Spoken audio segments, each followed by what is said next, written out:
Good afternoon. Welcome to the Trailfinders Stadium, Ealing, for this round 3 Betfred Championship game between London Broncos and Featherstone Rovers.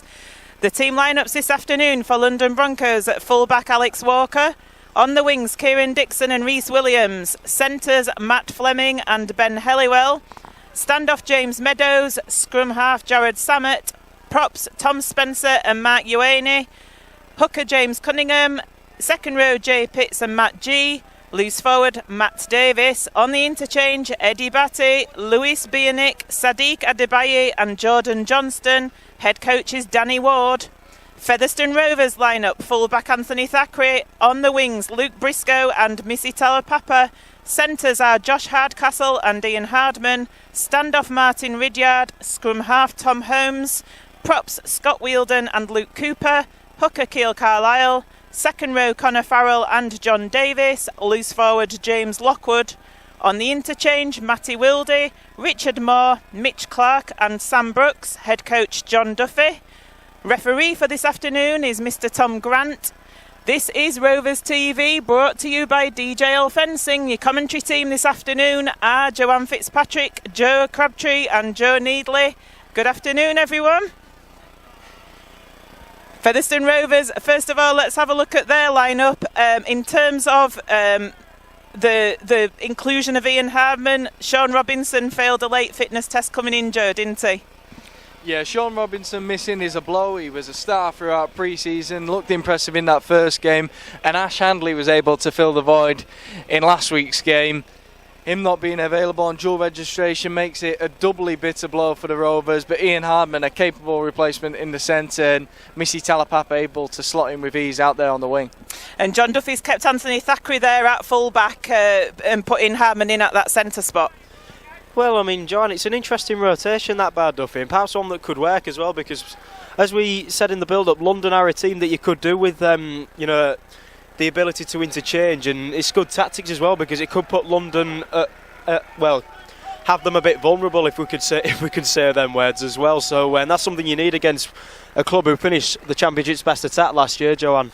And the London team are taking to the pitch at this moment in time. Featherstone Rovers no doubt going to be following them as John Duffy makes his way over towards us here at this far side of the stadium. Just having a look down that London team, obviously the Jared Samet's the standout name on there, but he's been joined at standoff by James Meadows as Featherstone Rovers take to the field to rapturous applause by the Featherstone Rovers fans who've made this journey down to London. So Joe, this James Meadows at standoff, he's been sort of putting his name in lights a little bit in the first 2 games of this season. He's made a very impressive start to his senior career, and it'll be interesting to see how he does out here in what is a real defining contest. It's the toughest contest London have faced this season without a doubt, and he'll be facing some big bodies, some real grizzly forwards, and it'll be a challenge unlike anything he's faced before. But if the rapturous thoughts around him are reflective in his ability, then he'll be up for the challenge. It certainly will. Featherstone Rovers are going to be playing to the open end here at the Trailfinders Stadium. They're going to receive the ball from Jared Samet, who's going to take the kick-off. So Featherstone playing away from their own fans at the beginning of this game. Well, isn't it fantastic to hear them fans over there towards our left-hand side in full voice, and hopefully they can help cheer our lads home, Joanna. Samet ready to kick us underway. Referee Tom Grant just holding proceedings up. Now he gives the nod to Samet. Samet kicks the game off. An all-important top-of-the-table clash. It's a high one. It's taken well, though, over there on that left-hand side by Talapapa. Well, Talapapa didn't expect to be taking that wing spot, but he's there and up for the challenge. His first duty. Connor Farrell now taking the ball forward. And Carlisle in at dummy half, gets it to Ridyard. Now it's taken forward by Lockwood, but it's good London defence there on him. And it's taken forward as the London players appealing for some obstruction there as Luke Cooper ran through the line, but it wasn't. Tom Holmes now down this right-hand side, not able to get it away to Josh Hardcastle. It is the last tackle. Featherstone still a few metres in their own half. It comes back to Thackeray, who puts the kick in. It dissects the full-back and winger, so it's a decent kick. It makes the ground, but it is picked up and then brought back. Good chase, though, by Featherstone. Yeah, it's the speech to Kieran Dixon there, Joanne. But I'll tell you something, London were very quick out of the defensive blocks there, so Featherstone actually managed that set rather well, and a very good kick by Thackeray, and that's a big hit by Davis. Yeah, Davis and Carlisle pushing the London player back. It was Rhys Williams looking to take the work off his forwards from the London back line. Two dangerous players out there, but Featherstone really putting London under the cosh with this defensive pressure. And that's second time that they've pushed the London player back, so that's good defence. This is what Featherstone need to do. We said about it was important that they got in London's faces, but then they give a penalty away, crucially. Such a shame that, Joanne. I mean, London, they'd only made 15 metres in 4 tackles. It was incredible defending by Featherstone, and then all of a sudden a penalty just relieves the pressure. It's picking back London up to the halfway line. Big set in defence here for Featherstone. Yeah, the tap's going to be taken by Cunningham on that halfway line. It comes to Samet, and then Matt Davis takes it just into the Featherstone half. And now Ioane taking it forward. Featherstone coming with the tackle, though, effectively. And now it's coming into the middle with Tom Spencer, the former Wigan player. He takes it up towards the 20-metre line. It's coming down the right-hand side with Meadows, gets a short pass, but that's good tackling by Featherstone once again. London about 18 metres away from that Featherstone try line. Meadows with the ball once again, lays it off to Ioane, who comes on the reverse, but Luke Cooper comes in with a tackle, but it's an illegal one. So referee pings Featherstone once again. That's 2 penalties on the bounce. It was a head-high tackle there. Yeah, high shot the call, and that discipline really costing the Rovers.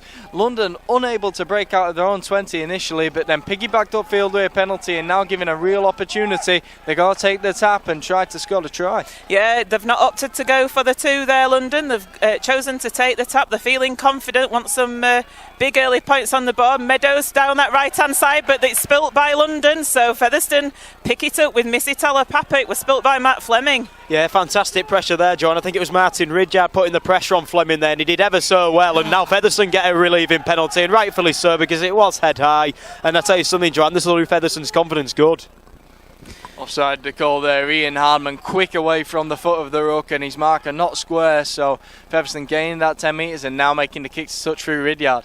Good recovery from Featherstone Rovers. It was back-to-back penalties for London, so it was important that they got that, and that's a deep kick there, and the tap's going to be taken on the London 30. Connor Farrell now driving the ball forward.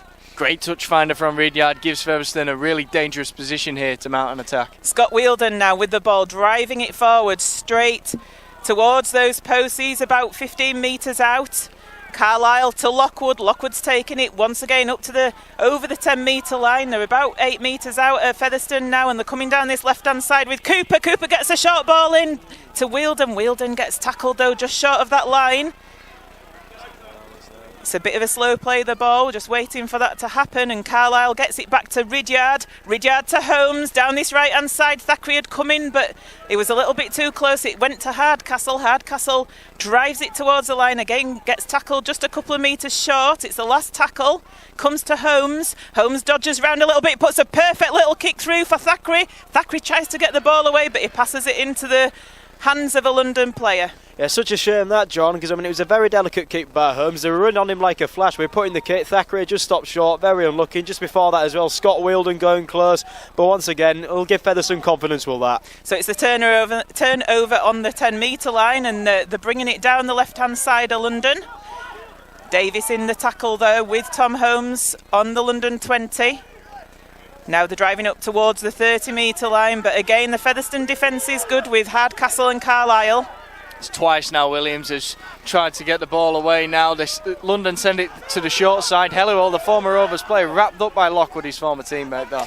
Samet now with the ball. He kicks from before the 40. He gets a bit of a bash after he took that kick. It's not going to go into touch, but it's gone deep, and Talapapa has to chase back to pick it up near his own try line, but he does well, and that's a high tackle on him, so there's the penalty. Meadows, I think, put that tackle on him. Well, I mean, fantastic play there by Talapapa. It was a very deep kick by Samet, but Talapapa did well, came back, chased the ball towards his own try line, and wins a penalty, and rightfully so, because that was a very clumsy tackle by Meadows. He's usually holding down at the ruck, which Missy Talapapa earns his penalties for. Players just not able to keep him on the floor for as long as they would like, and he works his way up. On that occasion, though, they just couldn't make initial contact with him without having to resort to giving away a penalty. Great kick to touch by Ridyard once again. The tap's taken on the halfway, and Connor Farrell gets the ball out the back to Hardman, and then it gets to Wheeldon. Wheeldon gets upended though and gets put to the floor unceremoniously really there. Well, I'll tell you something, Joanne, that could have very well been a dangerous tackle, because I mean his legs did actually go above the horizontal there, but needless to say the referee waved it away and we play on. I think they pulled out just at the last minute, and James Lockwood on the 40, it gets to Cooper, to Ridyard. Good play by Featherstone apart from there where Ridyard actually spills the ball, so it's turned over to London. Yeah, unfortunate end for the Rovers, giving up possession again, but it's important to keep disciplined in this set. They keep piggybacking London upfield, and ultimately they've got to keep the ball at this end. Ioane it is who takes it forward. He rolls over the top of Keil Carlisle, but eventually gets pulled to the floor by Luke Cooper. Matt Davis, taking the ball forward. Lots of Matts in the London team. Well, I lost count before the game, Joanne. So James Cunningham and waiting at dummy half, gets it to Samet, and now it's coming down this left-hand side. But the player gets wrapped up. Ben Helliwell in at dummy half, and they're just short of the Featherstone 20 as Helliwell gets put to the floor, and it's the last tackle. Cunningham in at dummy half, it comes to Samet. Samet's putting a up and under the sticks, and Thackeray's going to go for it, but Samet collects his own kick and he goes over for a try there.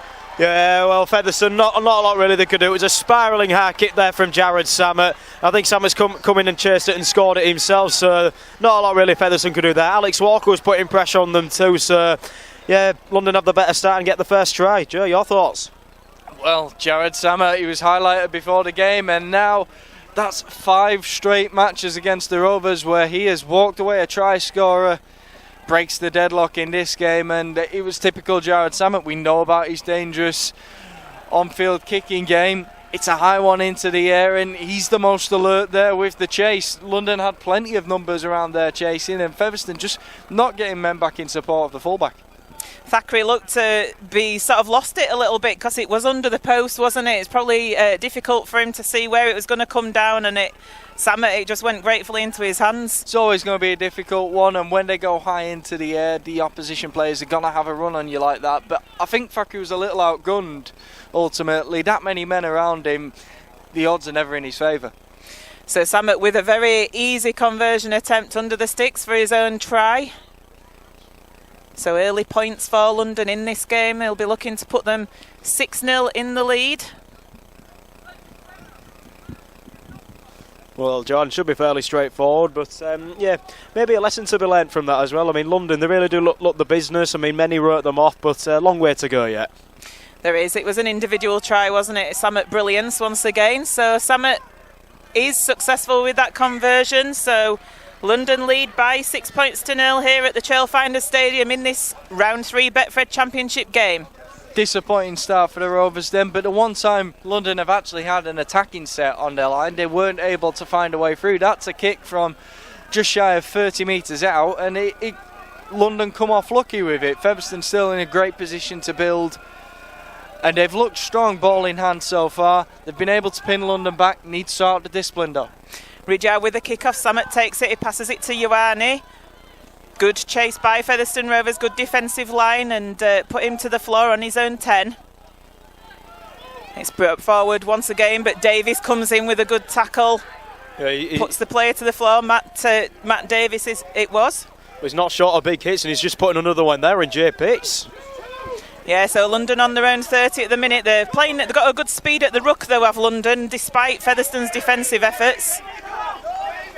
Cunningham in at dummy half. It comes to Samet. Samet shows the ball, and it's on the switch there. Matt Davis once again. It's the last. Luke Cooper's in the ruck, and London were looking for a penalty. They don't get it. The ball gets kicked away eventually. Talapapa, it goes over his head. He wasn't interested in taking that, so it's going to be a scrum down there about 15 metres away from the Featherstone line.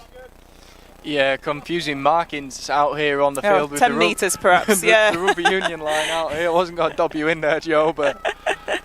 It's the blue markings that are really hard to see. Having a 5 metre line can be really disorientating for rugby league players, because either they can think it's the try line, as was the case in one of Coventry Bears games last year. A player thinking he'd scored his first try on debut and then didn't come off lucky, and they can also think it's the 10 metres, and they've got a lot more space there. Talapapa looking to earn a penalty, looking to find his feet, but not earning another one there. Keogh Carlisle though quick out of the ruck and gains Featherstone another 10 metres. Yeah, he takes it up to the Featherstone 30. Conor Farrell now taking the ball forward, going up in ones at the moment. Featherstone, it's effective. I was going to say, John, we need to be quicker there, and them sets are really good. We've just got to keep it going, because you know what, London Line, this is good play. Tom Holmes with the short ball from Martin Ridyard. He gets put to the floor on the halfway line. Thackeray in at dummy half, gets it away to Lockwood. Lockwood taking it forward. It is the last tackle though, and it comes to Tom Holmes on the right hand side. He puts the kick up. It's a high spiralling one for Alex Walker to take, which he does effectively, but that's a great chase by Thackeray. Yeah, Thackeray and Hardcastle there in attendance. That's a brilliant kick chase from the Rovers. Great shot from Cooper there, joining Lockwood in the tackle on Williams, not letting London get out here at all. That kick chase has really been a staple of Rovers' season so far.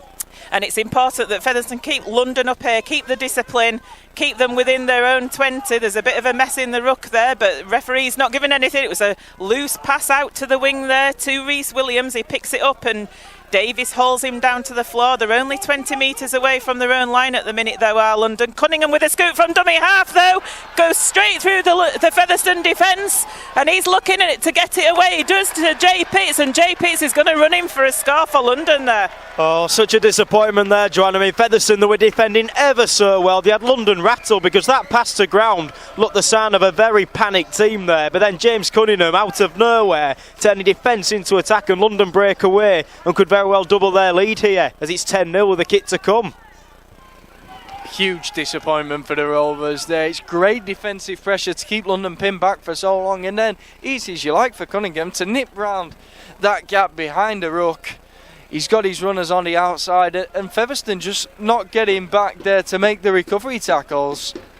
Bizarre from the Rovers how they can go from such great defensive intensity to just a complete lapse in concentration. I was just going to say, it was almost as if there was a lapse in concentration there around that ruck area, because he just went through the Featherstone defence like a dose of salt, didn't he? The way that he just cleanly just ran through, and he had lots of support there. He had a choice really, and passed it to Jay Pitts, who scampered away to that try line. Jared Sammett, he's got the kick probably about 20 metres to the left-hand side of the uprights. A kicker of Sammett's calibre will probably slot this over, and that'll be a 12-0 lead to London.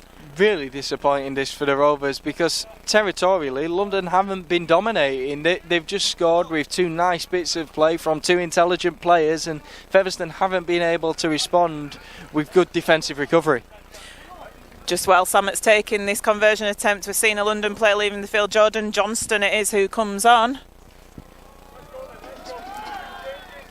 Sammett is successful with that conversion as predicted, so it's 12 points to 0 to London here. It's Rhys Williams who's got the injury. It looks like a rib injury of some sort, so he's holding his left ribs as he comes off. So London have been forced to make that interchange with Jordan Johnston coming on, but not good news for Featherstone here. 12 points to 0 to London. Well, Featherstone could maybe even do something from this kick-off, because, I mean, already it's looking slightly ominous for them here. But, as we say, Rugby League, it's that much of a beautiful game. Anything can happen, and still a long way to go here, FF fans. It has got to happen for Featherstone. It's crucial that they score the next points, really. I mean, if London score more points, it's probably good night Vienna. The issue is that Featherstone have shown desire in this match. The defensive intensity has been great, but stupid indiscipline like that. James Lockwood getting caught around the foot of the ruck. It's costing Rovers. It is. The indiscipline is costing them, as Sammett puts the kick to touch, and they're going to take the tap 5 metres inside their own half of London with the Cunningham, the maker of that last try. It's passing along the line quite effectively here at London, but they eventually get put down to the floor. Meadows now with the ball, lays it off to I can never say his name, Ioane. I always struggle with his name. I don't know why. The thing is, Joanne, London are even looking more dangerous here, 40 metres away, and they really are looking a very fast unit. And Samet there drops a shoulder, nearly gets through, but John Davis just gets him to the floor. But Featherstone are looking to struggle against them at the moment as Matt Davis runs forward. He's 10 metres out from that Featherstone line, so London's still got a few tackles left here. It comes to Meadows. Meadows to Ioane. It's the last tackle now, though. They're about 5 metres away from that Featherstone line, and it's taken from dummy half, but it's put to the floor by Matt Davis, and there's a few grateful sighs from the Featherstone fans and probably the players there. Great defensive pressure there from Keil Carlisle on Davis, because if he had taken that ball, he was looking dangerous. He came onto it at speed, wasn't able to keep hold though, and that is all credit to Keil Carlisle jumping up on him there. It was Anthony Thackeray then with the turnover, play the ball on his own 10-metre line. It comes to Ian Hardman, who gets put down to the floor. Could do with something here as well, because I mean London once again they're very fast out of the defensive blocks. That's a very good run by Talapapa and a good offload too. Gets the ball away to Hardman, does Talapapa, so Hardman brings it up to just short of the Featherstone 30. That's better. They need to get out of this place. Hardcastle's come into the middle, and that's a great run by Hardcastle. Thackeray shows the dummy, goes himself over the halfway line. This is much better from the Rovers, and ultimately just a bit of a rest period for them as Briscoe breaks down the centre of the field. It's a great cover tackle by Ioane, but looking for the quick play, the ball. Briscoe earns that penalty for the Rovers, and they've now got a real chance. And that's the sort of thing that Featherstone need, isn't it? Just that bit of individual brilliance just to lift their spirits a little bit, because you could see that the heads had gone down. So there's a penalty in front of the post. They're not going to take the two, which would be pointless. Scott Wheeldon from the tap takes it forward. I must say quickly, Joe, that could have counted as a professional foul, that. It comes to Lockwood now. Lockwood to Ridyard, to Thackeray. Thackeray gets it outside, left-hand side to Ian Hardman, who's going for the try line. Can he get over? I think he's held up on his back, or he's short. He's short, is Hardman. He must be centimetres short there. Keil Carlisle in at dummy half. It gets to Ridyard now. Ridyard with a clever passer. He doesn't look. It goes to Thackeray, to Hardcastle. Hardcastle gets the ball back to Thackeray. Thackeray's going for the line. No, he's passing it to Davis. Unbelievable second phase play from the Rovers there. How Josh Hardcastle kept hold of that ball, I'll never know.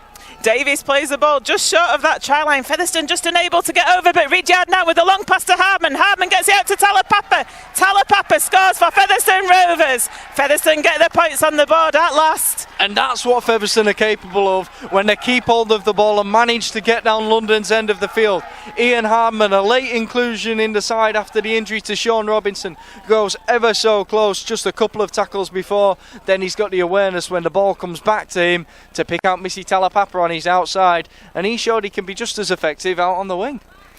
Great pass, wasn't it, out to Ian Hardman there. That was the game changer really for scoring that try. Well, I'll tell you something, Joanne, Talapapa has deserved that. I mean, he's worked ever so hard early on. I mean, his running has been fantastic. He's caught London on the back step, and there he's rewarded for his efforts on the receiving pass of Hardman. But Ridyard's long one was the catalyst in all that, making it 12-4, and Ridyard with the kit to come to hopefully halve the deficit. So that's another one chalked off for Talapapa. He just needs 2 more tries now for his career 100. Ridyard got this conversion attempt. He's about 12 metres in from that left-hand touchline. It's not an easy one for him here at the Trailfinders. Not much of a breeze around today, though, so it shouldn't affect him too much. It's better conditions than he's had to kick in recent games. Here he goes.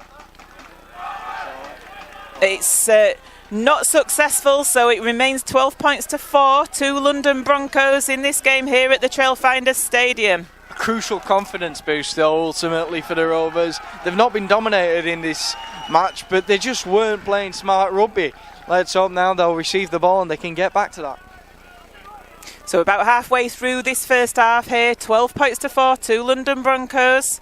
Featherstone just getting that crucial next score that we said that they needed to do. It's a high, towering kick-off, but Thackeray takes it well and passes it to Scott Wheeldon, who's tackled Back 12 metres away from his own line. Looked to be a high shot on Wielden there, but it wasn't picked up. Connor Farrell taking it forward now. Sorry, Joe. You know, there were three of them in there, John, and I think there was one, a swinging arm in there, who caught Wielden on the head, but nevertheless, play goes on. London defence up very quickly there. Featherstone just a little bit slow in their passing. The London defence up very quickly on Luke Cooper, who gets pushed back to his own 10. Now it's passed along the line. Ridyard gets it to Hardcastle. Hardcastle's in a little bit of space, but that's a good tackle from Cunningham, who comes down to put him to the ground, and that's a penalty. Messing around in the ruck from Helliwell, I think it was. That was clever work from Josh Hardcastle there. He really worked for that penalty. London just not able to deal with him, and then as he gets up to play the ball, it's not clean. The referee has no choice. Briscoe sends the ball into Keil Carlisle, then he takes the quick tap, and John Davis gets Featherstone back on the roll, back inside the London Broncos half. Great run forward by John Davis, takes it over that halfway line, as you say, and Lockwood now with the ball in hand makes some more metres forward for Featherstone Rovers. They'll be looking to add some extras to Talapapa's score. Scott Wielden now takes the ball forward. He spills it though as he tries to get it away to Luke Cooper, so London come up with it. Yeah, silly play there. I've got to admit. I mean, Wielden, he tried something fancy, yeah, but I mean, so early in the tackle count, and they had all the momentum, and sadly they just come up with, well, what you can call an unforced error, I'm afraid. Spencer for London takes it into the Featherstone Rovers half by a couple of metres. Johnston in at dummy half, gets the ball to Samet and then to Pitt, the try scorer. Cooper puts him to the ground and finished off by Wielden. London with a quick play the ball, and Johnston's going for a little scurry forward, and he's spotted the offside there. The markers work square for Featherstone. Featherstone just inviting more pressure upon themselves again. This is how they started out in the game, and now London, smart decision from them, going for the 2. Just getting it back to that initial lead before Featherstone scored the try. Yeah, Jared Samet straight away said, I'm going for 2. It's straight under the sticks, is this penalty. It was good play by Jordan Johnston. He's on loan at London Broncos for a month. I think possibly from Widnes. So it was smart play by him there from dummy half. Samet with his obligatory throwing the fake grass up in the air. Well, London making a quick sub here. Eddie Batty coming on. I think it's for Mark Iwane there. So, I mean, Iwane, you've got to admit, he's actually really took it to Featherstone. They've had a hard job bringing him down here. But, I mean, Eddie Batty coming on, you never know, could change the game. But then again, he's also got a fresh pair of legs as well. So, they've got to be careful of him as well as Samet lines up this penalty attempt. Yeah, Batty always recognisable with his hair, ponytail thingy. Samet with his penalty kick from in front of the sticks. Taking a while to take it. And it is successful, 14 points to 4. London in the lead. Disappointing for the Rovers then, indiscipline costing them once again, but with the kick-off now, it's got to be long. They've got to have that Featherstone Rovers kick chase to back it up. Richard Moore coming onto the field in place of Scott Wielden. What can he add? Can he add some intensity? Can he get this Rovers team moving forward? Wielden with a little shake of his head as he comes off the field. I think he regrets. That's a great kick-off though, and Samet didn't deal with it straight away, but he eventually gets it away to Batty, but Featherstone chases her up on him. He gets tackled just short of his own 10. Well, it was a very good kick-off, but I think Samet will also be fortunate that the bounce fell to him. It was very kind to him, wasn't it? Just bounced straight back to him, and he didn't really have to do much, let's be honest. That's true. They're coming down the short side now with Jay Pitts, but Hardcastle's in there with Tom Holmes and John Davis. London now, Jordan Johnston with that scurry from dummy half. They're going to have to watch him. They've been effective from dummy half. He's lost the ball though in the ruck there, and the referee's giving a penalty. There's not a chance that's a penalty. He's looking to release the ball there. He's looking for the offload, can't get it away cleanly. Absolutely nothing to do with Cooper and Moore in the tackle there.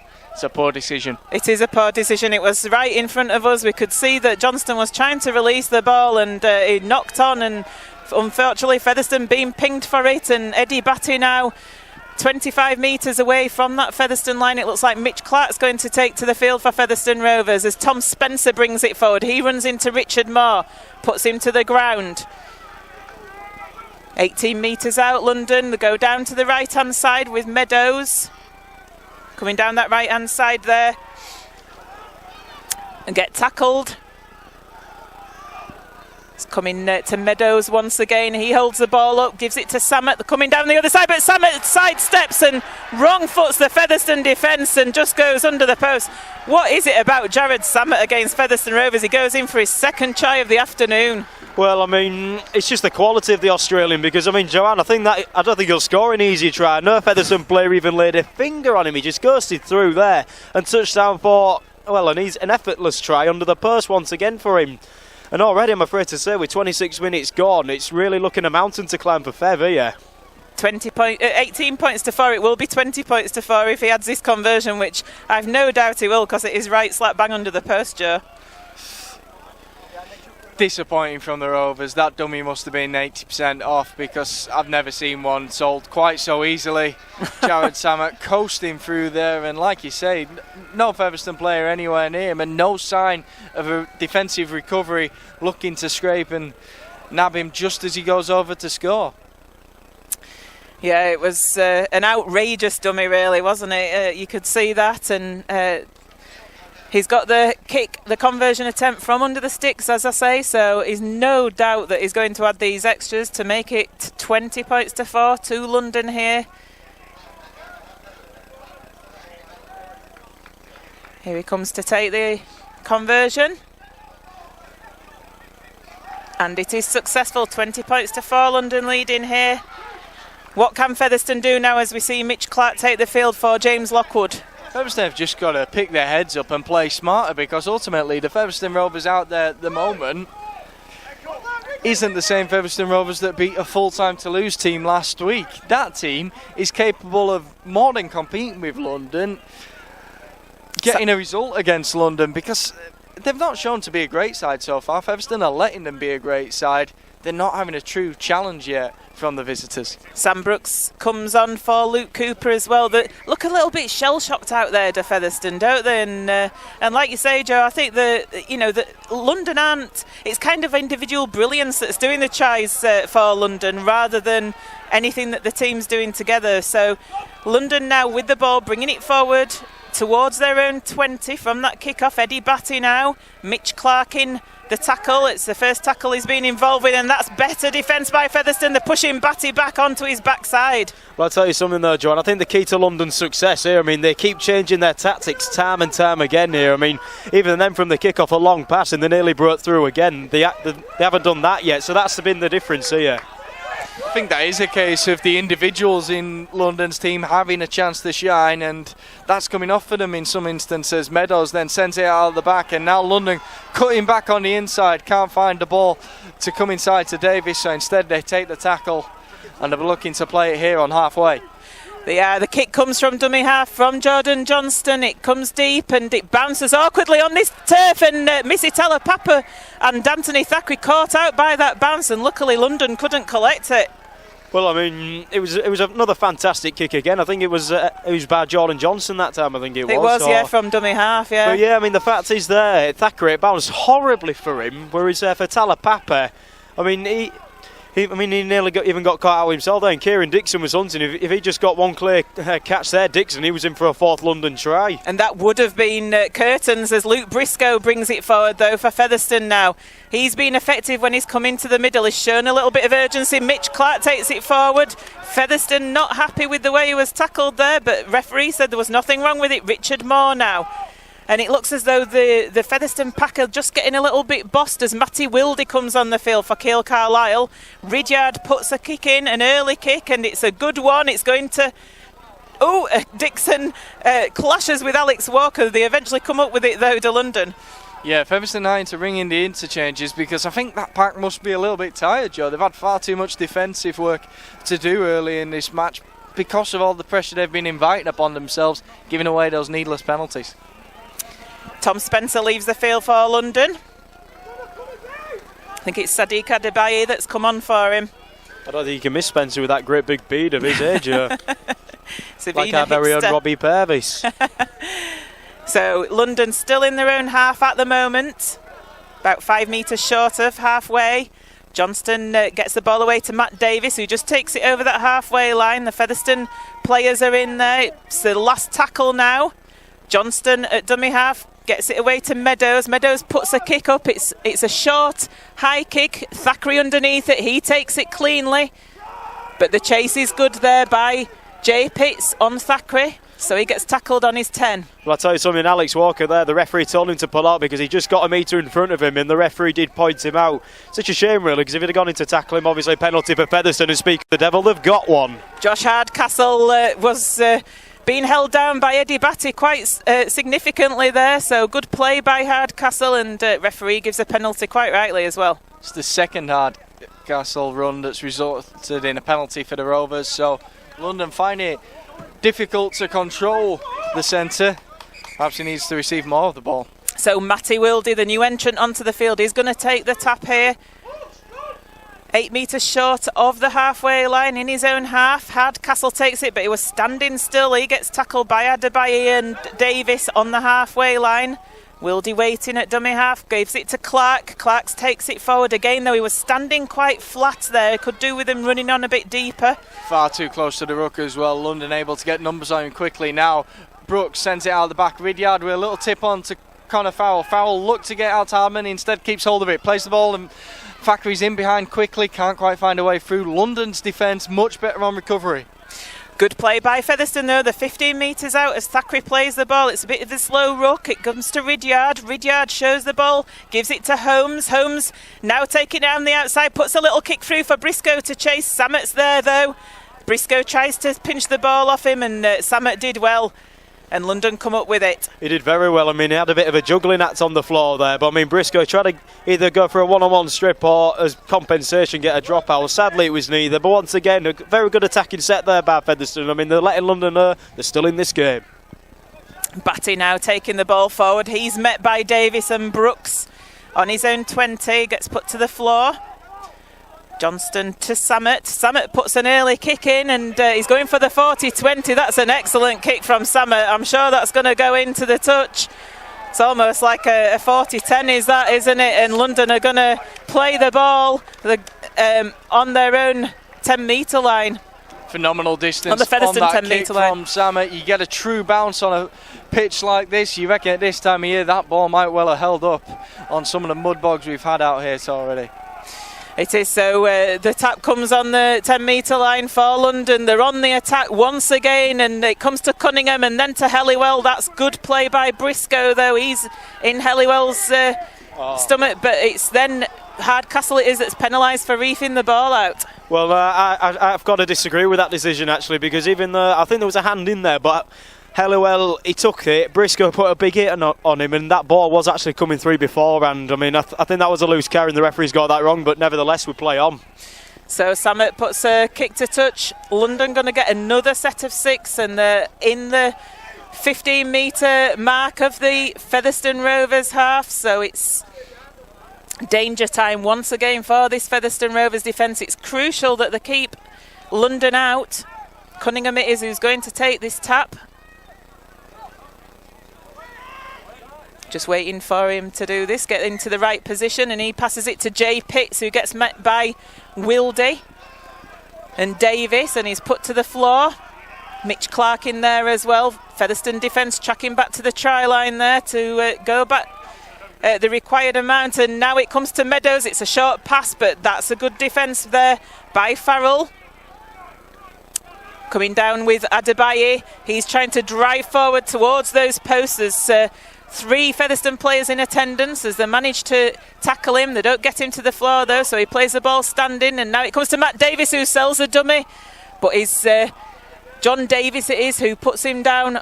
Again, the Featherstone touchline defence is good at the moment. Eddie Batty now on the drive. He gets the ball out the back to Sammett. Sammett then gets it to Meadows, who jinks a little bit, but then runs into the Featherstone defence. The 10 metres out London, and it's the last.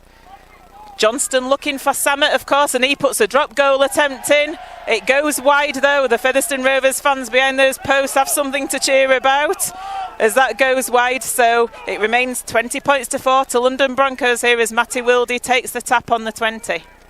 Sammett dropped into the pocket there, and I think it shows the confident position that London feel they're in, going for the drop goal, being willing to give away that 20 tap. Luke Briscoe now come back into the middle of the field, and again effectively goes through the first phase and gets another penalty, does Luke Briscoe there. So Featherstone Rovers up the field as he was trying to get up, and I think it was Eddie Batty who gave the penalty away. He was too slow. Well, I'll tell you something, Joe, you spoke earlier in the game about game breakers. That could just be one, because Featherstone, some heroic goal line defending there, then Briscoe, another fantastic run and the most relieving penalty. Featherstone could get well back into this game here. Ridyard with the kick to touch. They're going to take the tap with Wildy on the London 20. Connor Farrell drives it forward. Farrell tackled to the floor. It comes to Mitch Clark now. Mitch Clark to Rich Moore. Moore gets put to the floor 10 metres out from that London try line. Wildy in at dummy half. In knocks. Oh, it's a penalty. Is it an incorrect play of the ball there, deemed by the referee? It is. Yep, so penalty against Featherstone Rovers. What a coach killer that is, Joe. Sod's law for the Rovers there. They have looked dangerous when they're pressing the London line, but squandering an opportunity to continue doing so there. London then with the kick to touch, and they're back on the attack now. It's unforgivable, really, isn't it, to get penalised 10 metres away from your own line for not playing the ball correctly. I know you're going for a quick play of the ball, but it's... you hardly see those penalties given these days, do you? But London now with the ball. They're in the Featherstone Rovers half with Lewis Biernick, who's come onto the field. Johnston in at dummy half. Gives it to Eddie Batty. Batty takes it forward. He's driving, doing a reverse leg drive, and it's quite effective because he makes it to 25 metres away from that Featherstone Rovers line and is put to the floor by Farrell and Moore. Comes into the middle with Meadows. Meadows with a short pass to Adebayi. Adebayi once again is using his legs, gets up to the 20. Johnston goes one way and then the other dummy half. Comes into Lewis Biernick once again. 12 metres out, and it's the last for London. Comes to Samet, that man who's conducted London this afternoon. It's a kick up in the air and it's going to be a try for London. It's going to be a try out there for Alex Walker, the fullback, as he gathers the ball from that kick from Samet. I was just saying he's been conducting the London outfit this afternoon, and he did there. So London go further ahead by 24 points to 4. Well, Featherstone, I mean, they've just got no answer to this London side. I mean, I tell you something, for a team that have been heavily written off by the critics in the off-season, they had a point to prove, and they're certainly doing it today, because I'm sorry to say, but they've really taken Featherstone apart in this first half. And once more, this is a huge mountain to climb now for the Rovers. But this is rugby league, where anything is possible. I think it was Gary Schofield who wrote them off, I think, more than critics. London definitely credit where it's due. They are taking their opportunities. They've got some very talented players out there on the park who are able to do that. But Featherstone are giving them those opportunities, and a better Featherstone side could definitely compete with them. They just need to be that better Featherstone side. It's come from a Featherstone penalty given away at the other end when they were on the attack looking for that chance to score. London have gone right up the other end of the field and scored off a kick. Featherstone just didn't have the answer. Samet now with the conversion attempt just to the right hand side of the uprights. The way he's been kicking this afternoon, you can imagine that this one's going to go over too. It does. 26 points to 4. That's not a scoreline that John Duffy and his men would be wanting to see this afternoon at London. It's probably one that nobody was expecting to see neither. Well, I mean, then again though, John, I mean, it was always going to be a difficult game, especially because heading into this, I think London, best defensive side in the Championship heading into this game. I mean, they kept Dewsbury to 0 last week as well in a hard-fought game. But yeah, Featherstone, they've also been their own worst enemies. That penalty really just says it all. And Matty Wildy, unless he can spark a change in this game, that's great defending. That was great play from the kick-off by Featherstone. They put the kick-off there. London passed the ball behind their own try line. Great pushing back defence by Featherstone Rovers. Pushed the player back over the try line and forced the drop out. Great work from the Rovers there, giving themselves another opportunity. They've just got to make sure they complete this set, because if they keep doing that, they'll definitely find ways to score against this London side. Samet with the drop out, and we can't quite see a clock here at the Trail Finders, so we're not sure how long it is to half time, but it can't be too long. There's Thackeray in at dummy half.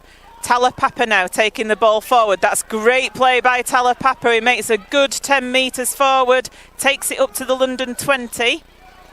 And the ball's ripped. Talapapa earns the penalty for Featherstone. No point taking the 2 though, is it really? So Wildy's going to take the quick tap here. Well, to have any glimmer of hope, Featherstone, they've got to get something from this, at least a try. But there's not long left to the half-time whistle. Richard Moore now taking the ball forward, going towards those London posts. It's a quick play, the ball. Wildy from dummy half gets it to Holmes. Holmes to Thackeray. Thackeray to Hardcastle. Hardcastle shrugs one off. Hardcastle's going to go in for Featherstone Rovers. And that's what Featherstone are capable of when they have the ball and keep possession down at London's end of the field. Hardcastle's been too hot to handle for London all day. He's earned 2 penalties already with his carries, and when the ball came out to him on the right there was no way he wasn't finding his way over. 26 points to 8, kick to come for Featherstone. That's what Featherstone Rovers need to be responding with. It's what they need to be doing going into this half-time interval and into the second half. Like Joe's just said, it's what Featherstone are capable of when they get up there, when they keep hold of the ball. They have got a lot of talent in there, and that was like what we'd seen against Toulouse last week. Well, once again, it's a shame that we conceded the penalty that led to Walker's try, because it could have been a completely different scoreline this first half if Featherstone maybe had a bit more of the rub of the green. But it's all academic now, and we can only hope to fight back from this, and this could be the start of it, as Ridyard's kick is fantastic. Brilliant kick from Ridyard from that right-hand touchline is successful, so that's 26 points to 10. Featherstone get into double figures. That's really important before this half-time interval. It's a 16-point lead that London have got over Featherstone at the moment. Joe's point on rubber to green, perhaps crucial there, because we've of course got a rubber green out there on the field today. Featherstone perhaps getting more used to that now as the halves progressed, and in the second half they might be on song and able to compete against London on a level playing field. Mind you, it should be level out there. It's artificial. I can't even, I'm speechless. I can't speak. Anyway, Samet with the kick-off now to restart this game after that Hardcastle try. Adebayo just in a little bit in ahead of Samet there, and again it's an awkward bounce on the rubber for Wildy to take. I was going to say the turf, but it's not. So Wildy plays the ball 15 metres out. It's a loose pass to Tom Holmes, but he eventually picks it up and it gets to Ridyard. Ridyard takes the ball himself. He's got no options to pass there. He just couldn't get the ball out there, Ridyard, as a hooter goes and the referee blows his whistle, and that's half-time, Joanne. So half-time, 26 points to 10 to London Broncos. Perhaps not the half-time score that people were expecting. It could have been a lot worse than that if it hadn't been for that late Hardcastle try. So we saw Samet. I think Jared Samet has been the orchestrator out there this first half, and it's something that Featherstone need to address, the Rovers need to address going into the half-time interval, and perhaps something they'll talk about. Samet it was who scored that first try for London. 6 points to 0 the led as he converted it, and then Jay Pitts it was that scored the try after that Cunningham break. 12 points to 0, and then Featherstone answered with a Talapapa try, made it 14 points to 4, but then Samet with the penalty made it 14-4, should I say. It was 12-4 before that, and then Samet once again with his second try, 20 points to 4, and then Alex Walker it was who scored for London, making it 26-4. Featherstone were looking really shell-shocked at that point, but Hardcastle came back with that crucial try just before half-time to give them a little bit of energy and pizzazz for the second half. It's something that they need to be focusing on, the fact that when they get up near that London line, that they can get over. Well, yeah, I mean, obviously the second half, Featherstone, without a doubt, they've got to score first in the second half here. I mean, they've got to just come out of the blocks and, in a way, take a leaf out of London's book. Because, I mean, I mentioned earlier how London have been changing their playing tactics time and time again throughout this first half. And that's something Featherstone should adapt to in the second half if they really want to match London toe-to-toe, truly. Guess Featherstone can only change their attacking playing tactics if they're at the right end of the field to do that, and ultimately they keep squandering those opportunities at the other end, giving away possession needlessly and piggybacking London up to the wrong end of the field from Featherstone's perspective. If they can just spend more time in London's territory, I think they can definitely come away with a result here. And that is the thing, it's about having possession and territory and the composure, not to give away the penalties. The indiscipline has cost Featherstone quite a bit, and what can they do with Jared Samet, Joe?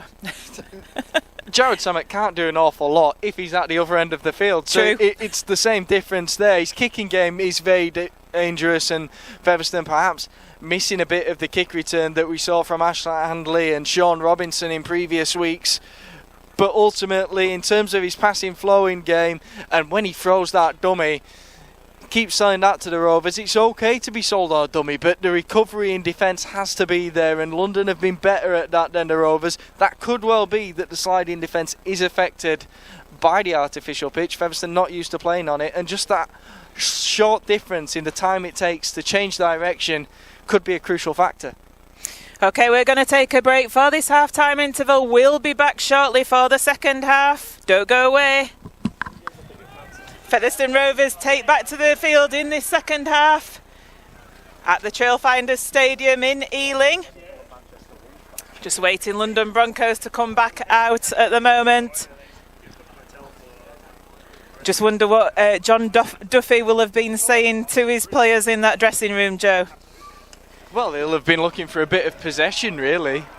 Also, he can't say too much about the attitude of his players. He can't say too much about their skill level or ability. It was just the fact they didn't have enough of the ball, and consequently they didn't have enough territory to be able to get a stranglehold on this game. 26 points to 10. London went into that interval leading. Featherstone playing towards their fans in this second half. Will those fans make a difference and urge those players on? They've travelled all the way down to the capital. They'll be wanting to see a performance from their players in this second half. We've not come down here for nothing, Joe, have we? Well, hopefully not anyway. Certainly not. Ridyard it is who's going to get this second half underway. And he does. It's a long, deep one for Samet to take behind his own try line. It's brought forward by Bionic, and he's met by Mitch Clark, and Rich Moore finished off round the legs by John Davis on his own, but just short of his own 10-metre line. Great way to start the half for the Rovers, getting plenty of men in on these first two tackles, meeting those attackers where they stand. And it's up to Featherstone to put this marker down, isn't it, in this first set in the second half as the ball's played on the 20. It's a knock on, they play the ball though, so Featherstone get an early scrum. And that is just what the doctor ordered for Featherstone, a 20-metre scrum away from the London Broncos try line. A big tackle forced the rather ugly play of the ball, and a knock on. And I'll tell you something, Joanne, a score here would be priceless, as it would put Featherstone right back in this contest. And it is just what the doctor ordered, is that. It's what Featherstone were hunting. They said that they needed to put on a marker down with this opening set of 6. And they certainly did. They're going to get the ball from this scrum on the London 20. Holmes it is to feed the scrum. It comes out the back. Wildy then gets the ball away. It comes to Connor Farrell from Ridyard. He takes it over the 20. Fetcher gets put to the floor. Batty laying all over him there. It could have been a penalty. Comes now to Mitch Clark. Strong run forward from him. He takes it over the 10-metre line. London really looking to hold Featherstone here to play the ball. Wildy now comes to the right-hand side. He gets the ball away, and it comes to John Davis, who gets the ball over the line for Featherstone Rovers. They get... Oh, no, it's not. The referees waved it away, and the ball comes away now with Alex Walker for London. Yeah, John Davis ruled to have knocked on with his reach there, and then Walker breaks away. He's earned the penalty for London, and Walker looks to be struggling on the floor there. High tackle coming in. There's penalties gone against Featherstone Rovers. It all happened in those few minutes. I thought John Davis had got over there, but he spilt the ball over the try line. It was a one-handed reach from Davis, and difficult to see cleanly from over here, but obviously the referee looks to have seen a knock on, and Walker was able to break away quickly for London. Ian Hardman just getting a chat there from the referee about that high tackle, I presume, and Walker is in some strife down there. Physio's attending him at the moment. I'm not sure who put the tackle in from Featherstone. Luke Briscoe, we believe. I'm not sure there was too much in the tackle, to be honest. I think it was a case of a man chasing back and almost flinging himself at a man rushing away.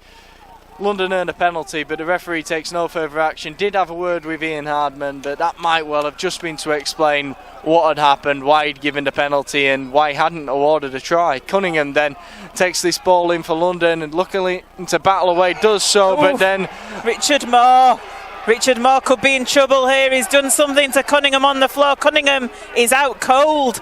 And I think that Richard Moore might be seeing a card here, you know. Moore pounced on Cunningham there, and that did look gruesome.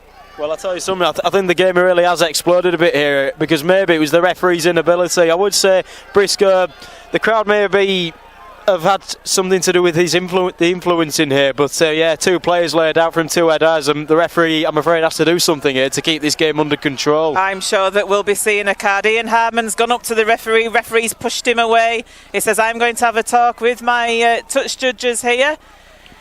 I'm certain that Richard Moore's going to get something which would be absolute disaster for Featherstone Rovers.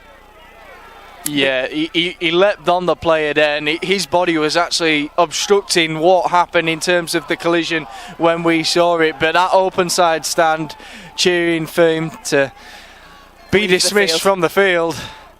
And referee's going to his pocket. What colour is it going to be? I think it's going to be red, you know. I really have a horrible feeling it is. It's a red card for Richard Moore. Featherstone Rovers down to 12 men for the rest of this game. Losing by 26 points to 10. Richard Moore goes into the dressing room.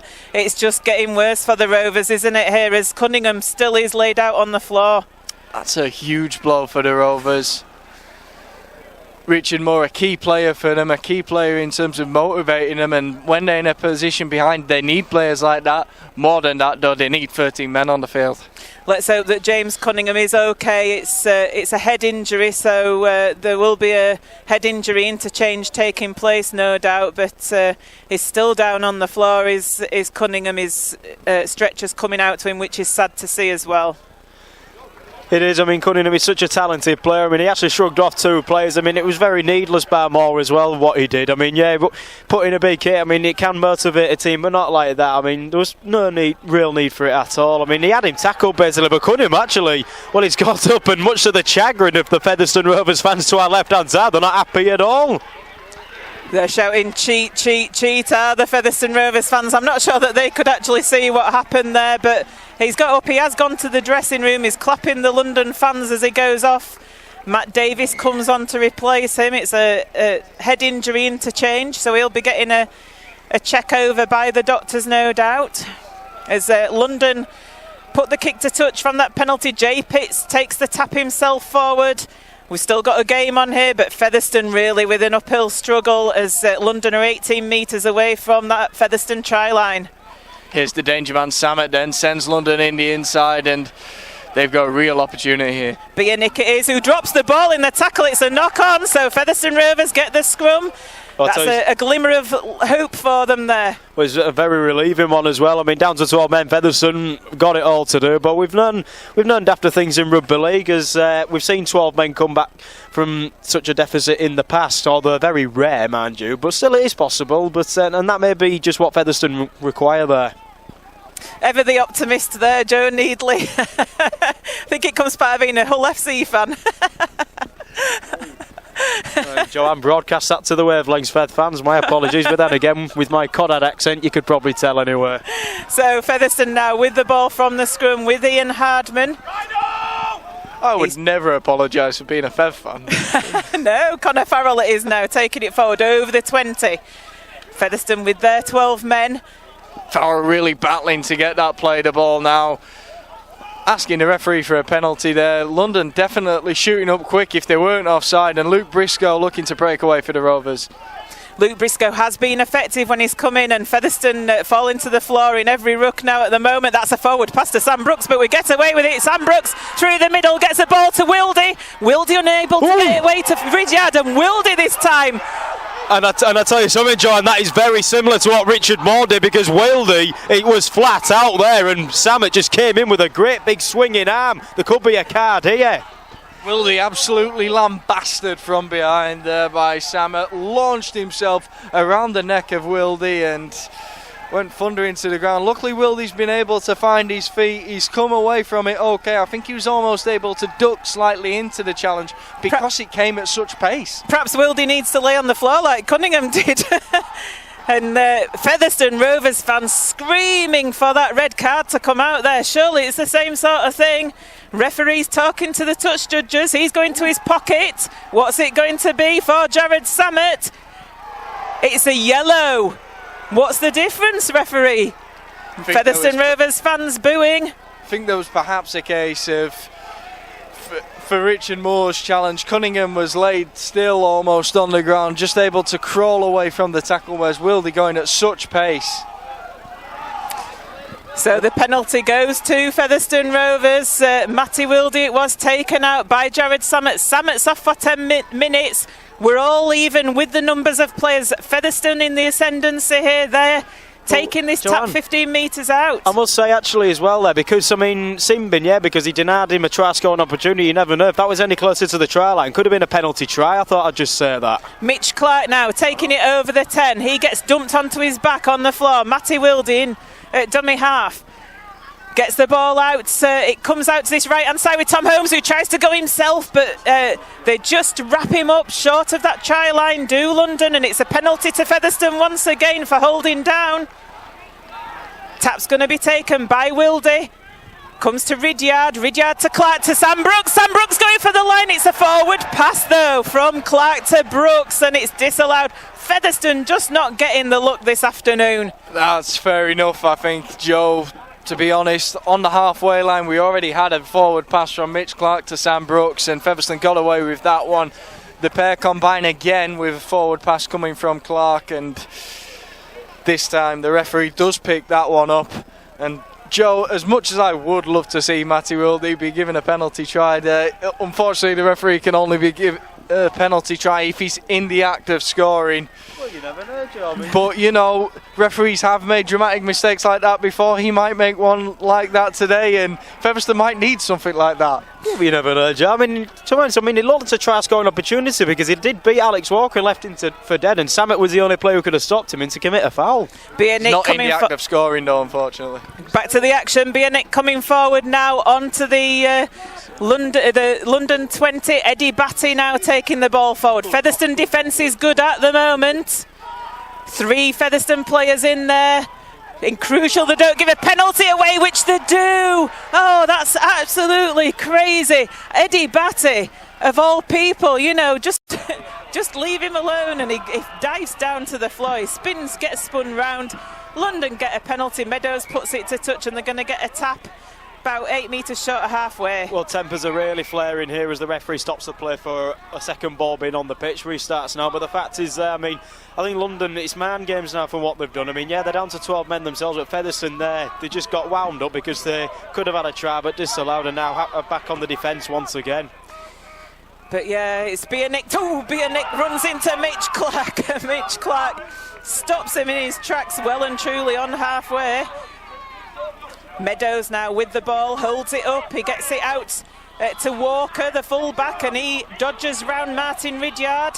He dodges again, but gets put down to the floor, doesn't make any metres forward. Plays the ball to Johnston. Johnston now out to Fleming. Fleming gets tackled by Talapapu, who comes in off the wing. London are 30 metres out away from that Featherstone line. It comes to Meadows. Meadows showing it. That's a great tackle by Sam Brooks, though. He wasn't expecting that. He gets put to the floor with the ball in hand. The youngster Meadows having it all to do by himself now, and a bit of naivety perhaps showing there. Walker finds the kick from fullback, though, collects it himself. There's 3 Featherstone men around him, though, and Thackeray and Wildy able to haul him to the floor, getting that turnover for the Rovers just shy of 20 metres out from their own line. Good defence by Featherstone. They let Walker take his own kick, but they made sure that he couldn't get the ball away as Luke Briscoe brings it forward now. Just over the 20-metre line. A big attacking set here needed for Featherstone, though. I'm sorry, but that should be a penalty, and it is rightfully so, because that was very lazy play by Eddie Batty. It must be said, he didn't even attempt to get out the play of the ball then. Thackeray, very annoyed, wanted a quick tap, but nevertheless the referee has to stop and make the mark. Featherstone just need to... Not the union term. They just need to calm down a little bit. The getting frustrated with some of the plays in this game, and they do need to just calm it down a level as Josh Hardcastle takes the tap himself from halfway, makes a good 10 metres forward, tries to get to his feet to play the ball, and they're all over him, London.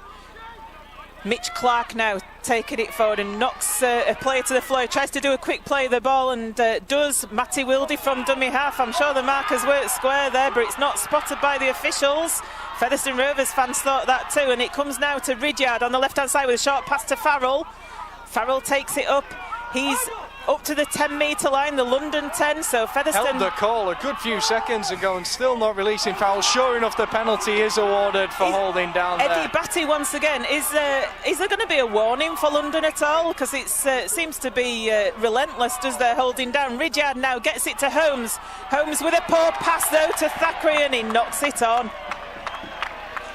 Disappointing for the Rovers. Once again, a real opportunity in London's territory, and so early in the set, time and time again, they give up possession of the ball and they squander opportunities. A talented side, they've shown they can find a way through, but they've got to have enough phases with the ball to get those chances.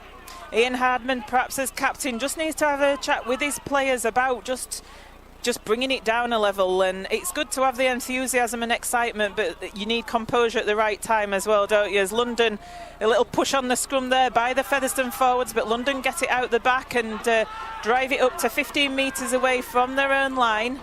Well, hopefully no silly penalties here, Joanne. They've just got to keep London penned down and on the back foot, but they keep coming forward.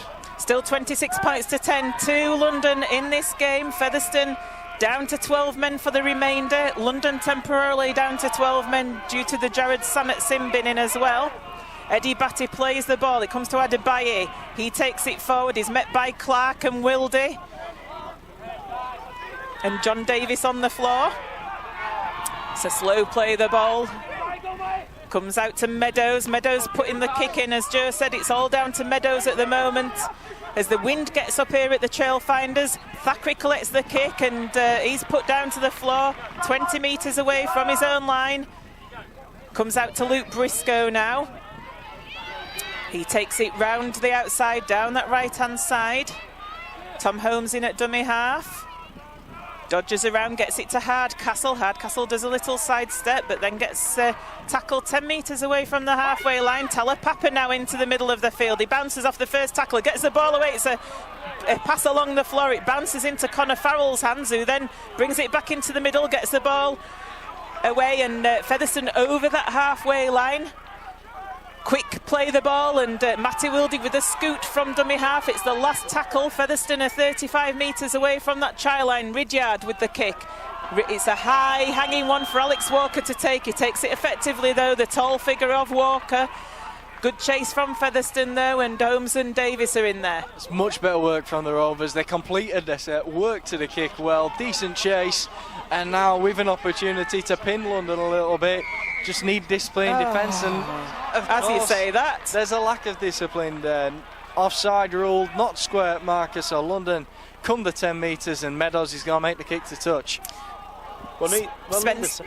Sorry, Joanne. Neither side has been really disciplined. That's 11 penalties each so far.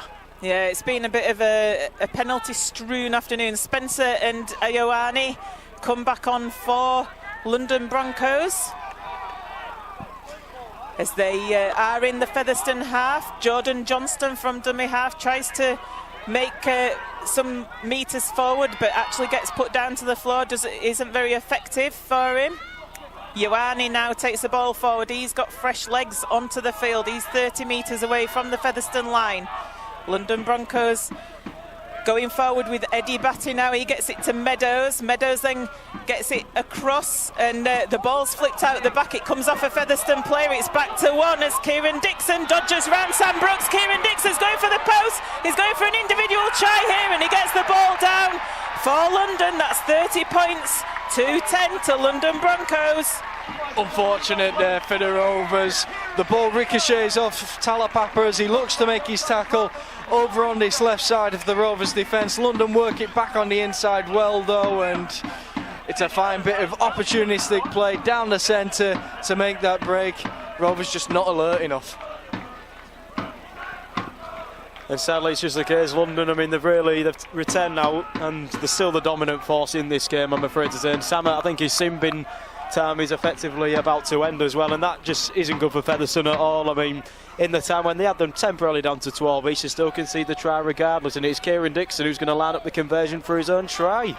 I think what London have shown this afternoon as well is that they do have some players with individual brilliance. That was it was a try out of nothing from Dixon there, wasn't it? Yeah, and that's the case. It's definitely the plural. It's players with individual brilliance. Jared Sammett's off the field and London's still capable of creating things. It definitely is more off the cuff, opportunistic play, though. They're seizing their opportunities, and that's where they can be beaten by a disciplined side who don't give them opportunities. They're not going to work as a coercive unit and be able to break the Rovers down. They will take their chances if they're presented, though. Dixon with the conversion attempt just to the right of the sticks. Successful it is, so that's 32 points to 10. I don't think the owner of that car down there will be thankful. I mean, it nearly could have broken something down there, you never know. But either way, Featherstone kicking off in a moment, and last 25 minutes, let's just go all out and finish with a flourish. He's an Aldi driver, great kick by Dixon. Martin Ridyard it is that gets the game back underway. It's a short kick-off. It's going to be short, though. It's not going to go the 10. It did, though, because Ian Hartman pats it back to Thackeray, and I didn't think it had gone the 10, but... It went 10 metres in the air and then blew back in this wind, so Featherstone get away with it there. Martin Ridyard with a perfect kick, and Featherstone with an opportunity now. Sammett's going to come back on, and he does for London Broncos. So Featherstone with a man to the disadvantage compared to London now. A real uphill task. 32 points to 10. They're trailing. Wildine at dummy half to Ridyard. Ridyard to Brooks. That's a great tackle on Brooks, though, by Matt Davis. And Wildy gets it to Ridyard. Oh, it's a pass behind Thackeray, and Hardman passes it to Kieran Dixon, who's going to race away for a try for London Broncos. Mistake from Featherstone in attack. Kieran Dixon gets the try, puts it down just to the right hand side of the uprights, and you've got to say that you think that that's the game at 36 points to 10 now to London. Well, I'll tell you something, Joe, it was very unlucky that, because I mean, although a little bit of controversy in that, because I mean, I think Talapaka was actually pulled off the ball there. He was trying to get to that, although it was only a little one. It was a poor one to begin with anyway, but London just taking the chances, and I'll tell you something, they really are turning this into quite a comprehensive win here, and it can only get worse because we've got about 20 minutes to go here, and already 36-10. I think this is a bit of a reality check for Featherstone Rovers after the barnstorming opening 2 games, Joe. Perhaps, however, I do think an unsung Featherstone, if these players pull their weight, they are capable of coming up against the London team like this and doing well, getting a result. Ultimately, though, London are the top side. They've won their first 2 opening games. We don't know what they're going to be capable of in this championship season, and they could well be there competing for some of the top spots in the division. Full-time side, nobody really knew what Danny Ward was going to do with them. Obviously he's been involved with London a while now, hasn't he? But nobody knew just what he was going to do after Andrew Henderson left the club. But certainly looking good at the moment are London. Samet with the conversion attempt just to the right-hand side of the uprights. He'll be looking to make it 38 points to 10 in London's favour. The kick comes in, it's successful, so that's 38 points to 10 to London here at the Trailfinders Stadium in this Betfred Championship Round 3 game. I mean, Joe, we don't like to blame the pitch, and without a doubt Featherstone have been outperformed here, but you do wonder whether London's home form could be important for them this season. We see Widnes have a great home advantage in Super League as Ridyard looks for the short kick-off.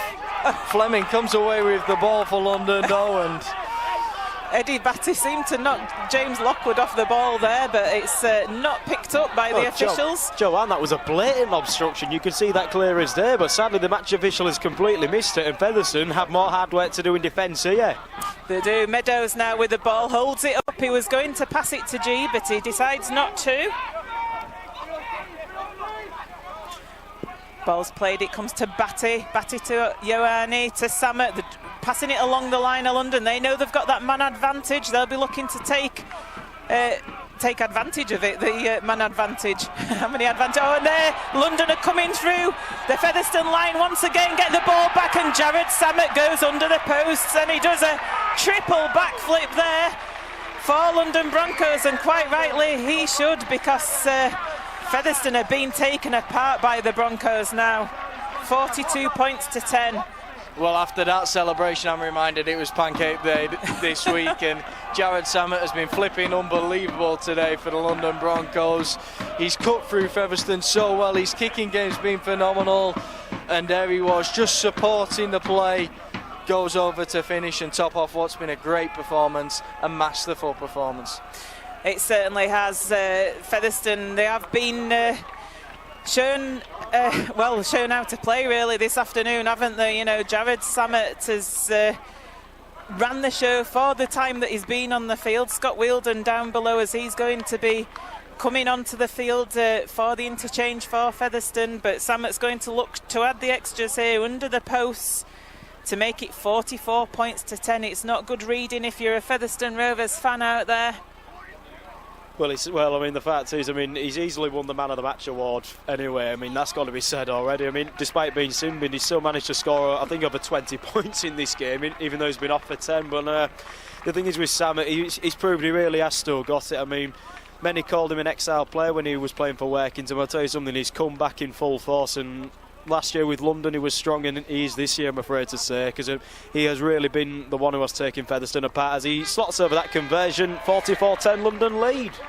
Jared Samet, he is a class player. He's every time that we see him play, obviously he had that one game for Featherstone Rovers when he was with Wakefield Trinity, but he is a class player whether he plays for Workington, Wakefield Trinity or London Broncos, and certainly has shown a masterclass this afternoon as Ridyard does a kick, and it's a deeper one now, goes into that man Samet's hands. Adebayi takes it forward for London. He's pushed towards that touchline. Featherstone just unable to get him into touch though. Yeah, with halfbacks, Joe, you look for two kinds. There's the creative flair type players, and there's ones who can control a game. Jared Samet offers you both. Jay Pitts now taking the ball forward. Featherstone players just falling off the London attack a little bit at the moment, quite understandably. They've been under the cosh a lot, and Meadows now was looking to get G out on his outside, but he couldn't get the ball away. Johnston takes it from dummy half again, knocking the Featherstone players off. The tackles just aren't being very effective at the moment, and it's important Featherstone keep up their defensive effort as the kick comes from Meadows. Thackeray has to chase it at full back. He picks the ball up cleanly. He's going to get met by two London players about 8 metres away from his own line. Well, under the circumstances, Thackeray has done very well there, because even in before that, the way London was shrugging off Featherstone players like ragdolls, I'm afraid to say, and that is just a sign of fatigue really. As Featherstone get every relieving penalty there, but all they can do with this now, if I were them, just throw the ball about or anything, because they've got to salvage some pride back from this. They have, as Ridyard puts the kick to touch. They're going to take the tap 10 metres inside their own half are the Rovers. Wildy it is who takes that, gets it to Talapapa, takes it forward. He's met by Dixon and Matt Fleming. He's trying to play the ball and he's not able to get up. It's a real mess here. Missy Talapapa was dragged back there, looked to go over uncomfortably. Matty Wildy from dummy half takes it forward, and he's put to the floor 40 metres away from the line. He wasn't very happy with Matt G, wasn't Matty Wildy there. It did look a little bit like one of those crusher tackles that was on him, and certainly wasn't happy with the attention he had, but he's back into play now as Josh Hardcastle brings the ball forward for Featherstone. 25 metres out from that London line. Tom Holmes now. He gets the ball to Ridyard. Ridyard sells a dummy, gets it to Connor Farrell. Farrell steps round Alex Walker, but Alex Walker just gets the ankle tap. It's the last tackle. Farrell trying to play the ball quickly, is unable to. It is still the last tackle. Ridyard with the ball out to that right-hand side to Josh Hardcastle, who gets over for Featherstone Rovers, 44 points to 14. Well, that's some very encouraging play there by Featherstone. Some fantastic attack there, because it was a brilliantly delayed pass there by Ridyard to send Farrell through. OK, Farrell was stopped short, but all it did, I mean, it just did, all London did there, delayed the inevitable, and they shifted the ball out. Another fantastic long pass that time. And it got Hardcastle over for his second try, and Featherstone with some consolation and maybe some more to come.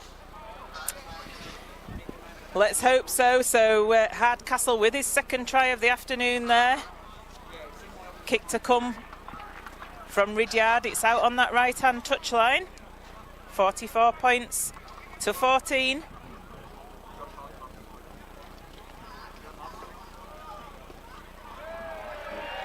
I think the London crowd will tell you that that was unsuccessful, so it is 44 points to 14 out there in favour of London Broncos as the floodlights come on here, as the gets a little bit cloudy and overcast.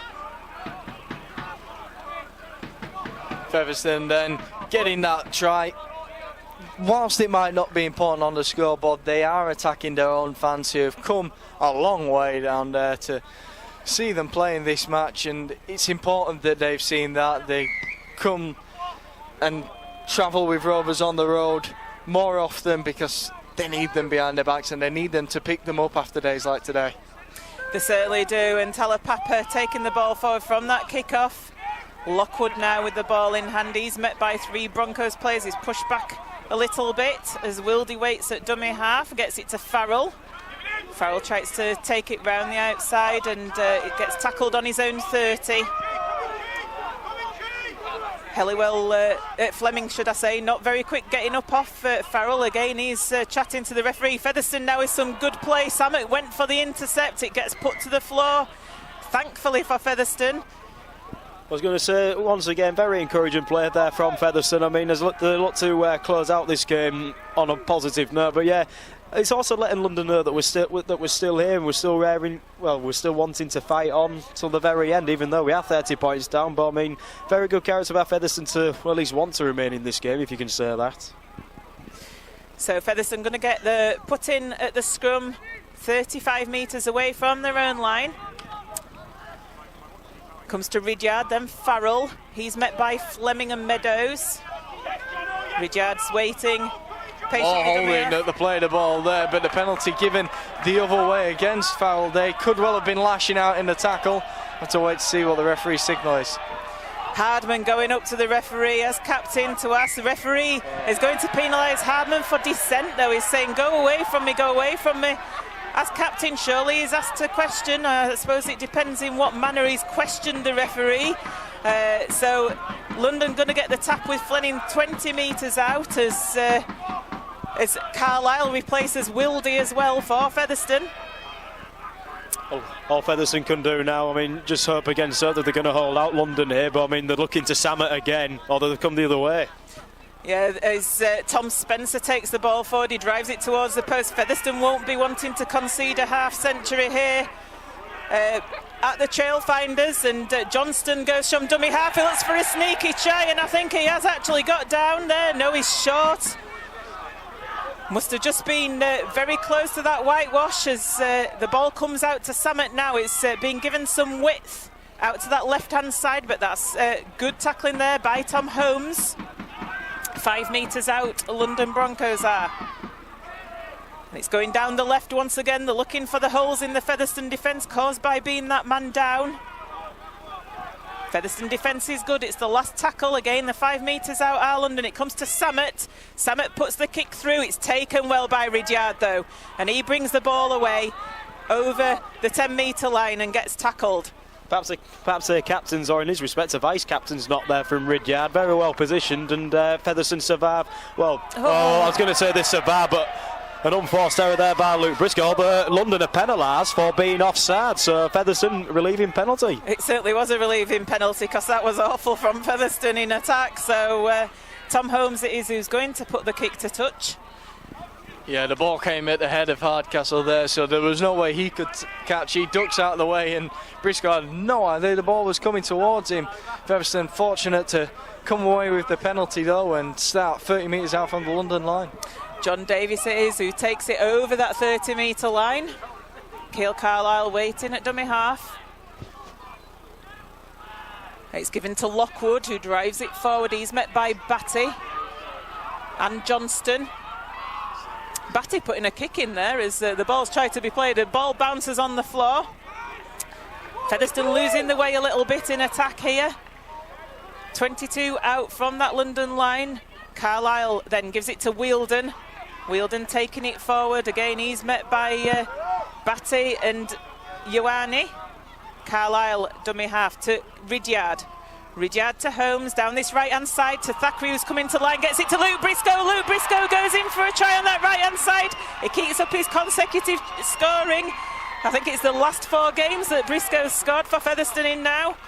Well, more acrobatic stuff there from Briscoe. I mean, just as we viewed last week, and at least this time, he's rewarded for his acrobatic efforts. But then again, very good play by Featherstone there. I mean, as we've alluded to throughout this game, Featherstone, I mean, they're demonstrating that they are capable of such rugby, and at least they're going to finish with a flourish here. And as well as that, another convincing thing there, another encouraging, if you can call it that. I mean, Joe, you can agree with me on this, or you can choose to at least. For them to survive more or less a full set on their line and go down the other end and score a man short, more positive sign, a ray of sunshine, would you say there? Well, they've shown they can do both of those things, Joe. They've held out for periods in this game, and as Martin Ridyard takes this kick, it's a long one on his weaker side, and sure enough the touch judge's flag show he wasn't able to convert that try. But Featherstone have shown they're able to hold out on their own line for periods, and they've also shown when they're attacking the London line they can find ways through them. The most positive thing about that set was the fact they kept hold of the ball throughout that whole exchange. 44 points to 18 to London Broncos here in this round 3 Betfred Championship game at the Trailfinders Stadium. Samet with the kick-off. It's a high one for Talapapa to take, which he does. He brings it forward, tries to take it up to his own 20. There's 3 London Broncos players in attendance around him. He's such a strong player, and it's a quick play. The ball comes down this short side with Hardman. Hardman gets put to the floor by Meadows. But back to Talapapa again. He wants more, does Talapapa. That's great play by him. And Featherstone keeping it going to the end here. They're coming down the short side again with Farrell. Featherstone into the London half now, up to the 40. All sorts going in at the ruck there, and now it comes across to to Ridyard, and then to Holmes, to Davis, to Thackeray. Thackeray goes round the outside of Samet, but Samet eventually holds him down to the floor. Featherstone 18 metres away from the London line. What can they do here? Holmes to Ridyard. Ridyard holds the ball up. It comes to Hardman. Hardman outside to Talapapa, but Dixon tackles him. It's the last tackle, though, and it's the turnover, so it's going to be turned over 15 metres out. I think Featherstone lost the tackle count there. I don't think that was an attempted power play really there. Otherwise, no. I mean, Talapapa, they would have put in an attempted kick there, but unfortunately not the case. But yeah, again, a very good set there by Featherstone. 70 metres they made in that set. As they're keeping London thinking here, but I mean, also they've got to stay late in defences. As you said earlier, Joanne, they want to avoid the half century of points. Certainly do. Ioane taking the ball forward. He goes round the outside of Carlisle, but Wheeldon's in there to help out with Farrell and Lockwood. Eddie Batty taking it forward towards the halfway line. Gets tackled just inside his half as Adebayi comes on the field for Ioane. And the kick comes from dummy half. It's a deep one. Thackeray chases back for it, and he collects it on his own touchline. Bionic comes on for Eddie Batty. Thackeray gets tackled 10 metres away from his own line. Hardcastle now bringing the ball forward, gets up to his own 20. It's got to not be a case of just going through the motions now for Featherstone. They've got to battle till the end and really reward those supporters who've made the trip with them. They certainly have. 44 points to 18 to London it stands at this point in time. Featherstone deep in their own half. Holmes to Ridyard, who juggles and eventually gets it out to Harman though, and then it comes to Talapapa, who switches away from the wing, brings the ball inside, gets the ball out the back door to Connor Farrell. Farrell shows it to Lockwood but doesn't give it, he instead passes to Holmes out on the right hand side. Samet tries to wrap him up, but Holmes managed to get the ball away. So Featherstone, good play there. They're keeping the ball alive at the moment, and as Joe says, they're keeping going right to the end here, and the ball comes to Connor Farrell.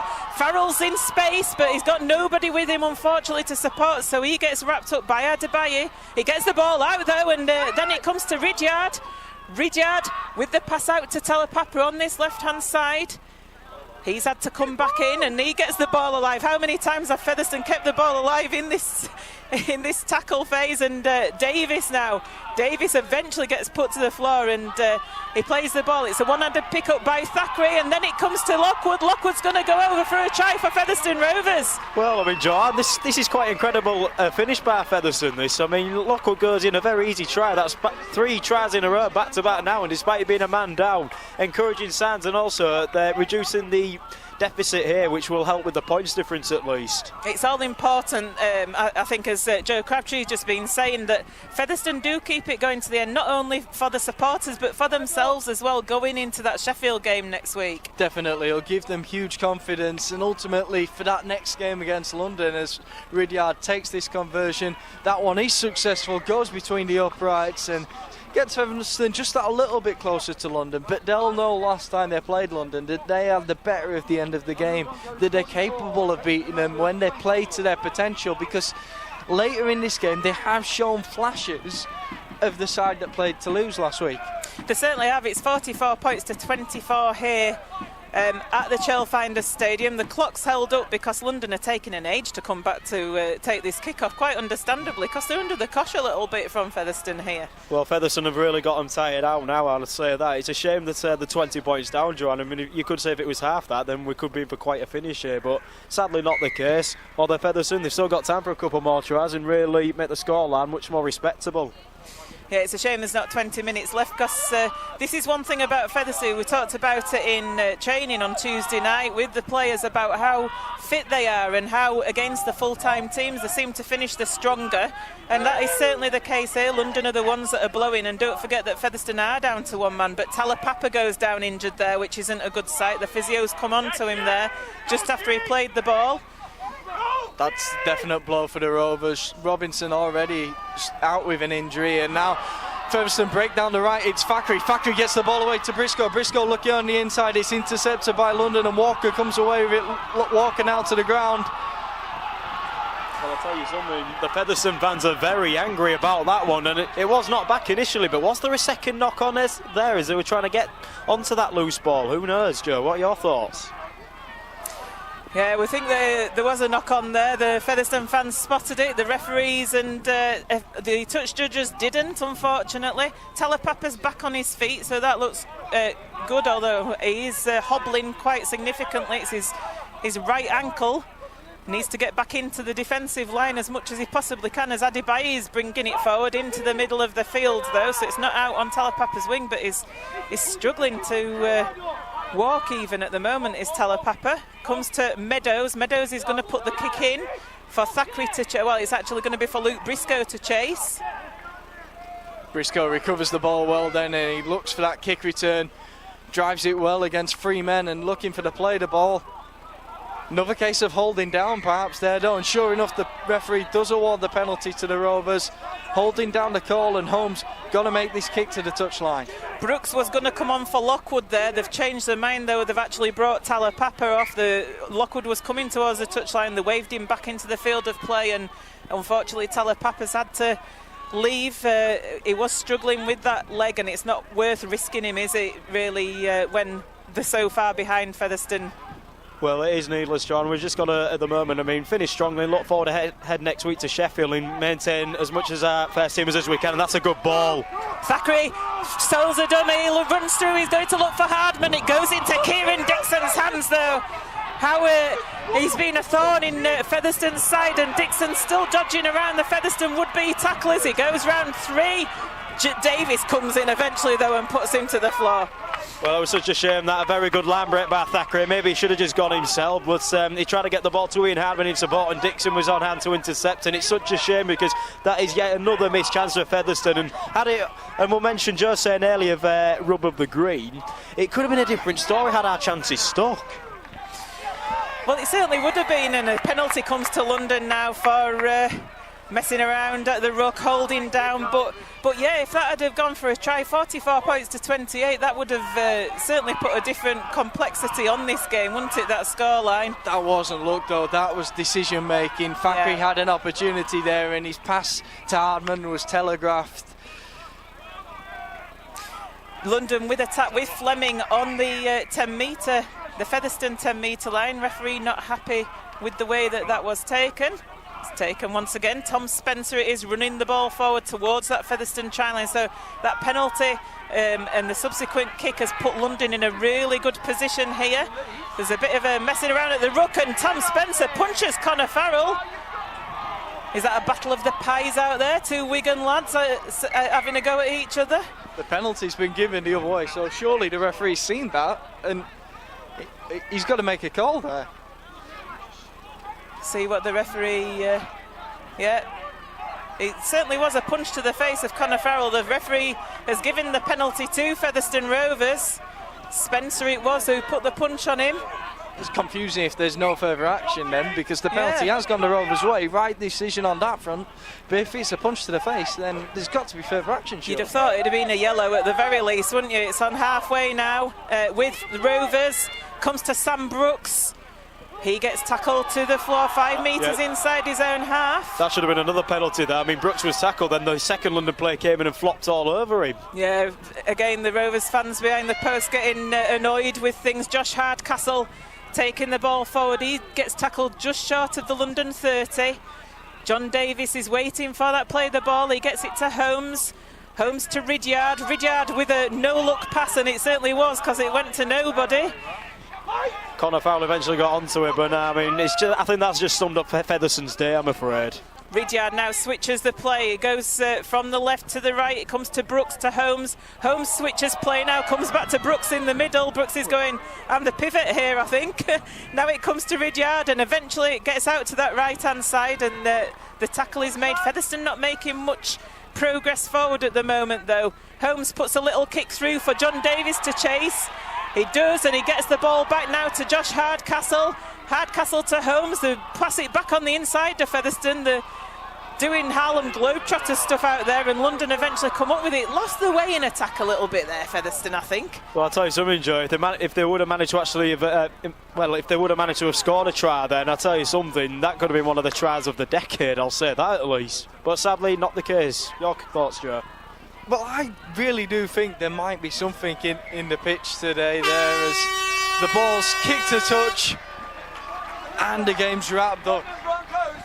Final hooter it is. London Broncos 44, Featherstone Rovers 24 in this top of the table clash. That means that London Broncos go clear at the top of the table after this round 3 Betfred Championship. It was always going to be a tough ask of Featherstone Rovers to come down here, but they did come with the tails up after those 2 fantastic performances against Halifax and Toulouse. However, it's not to be here at the Trailfinders Stadium. London Broncos taking advantage of the extra man in this second half, but Featherstone finishing the game with a flourish and scoring some tries late on. It is 44 points to 24 though here at the Trailfinders Stadium.